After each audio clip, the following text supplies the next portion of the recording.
بسم الله الرحمن الرحيم. يا أيها المزمل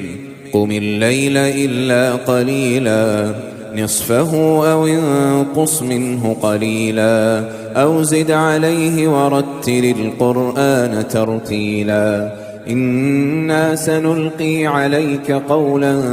ثقيلا إن ناشئة الليل هي أشد وطئا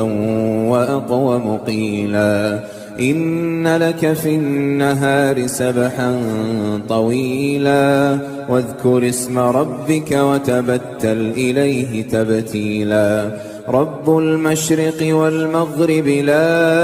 إله إلا هو فاتخذه وكيلا واصبر على ما يقولون واهجرهم هجرا جميلا وذرني والمكذبين أولي النعمة ومهلهم قليلا إن لدينا أنكالا وجحيما وطعاما ذا غصة وعذابا أليما يوم ترجف الأرض والجبال وكانت الجبال كثيبا مهيلا إنا أرسلنا إليكم رسولا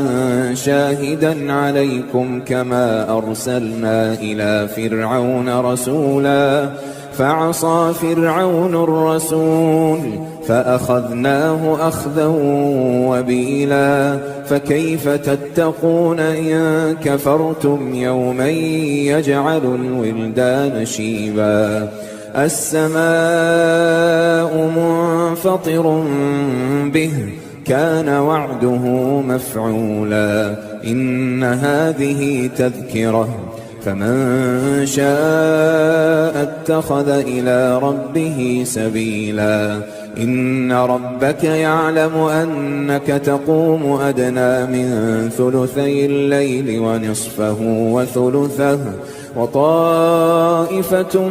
من الذين معك والله يقدر الليل والنهار علم أن لن تحصوه فتاب عليكم فاقرؤوا ما تيسر من القرآن علم أن سيكون منكم مرضى وآخرون يضربون في الأرض يبتغون من فضل الله وآخرون يقاتلون في سبيل الله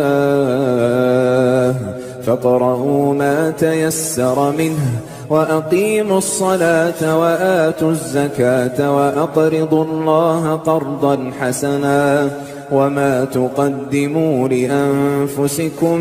من خير تجدوه عند الله هو خيرا وأعظم أجرا واستغفروا الله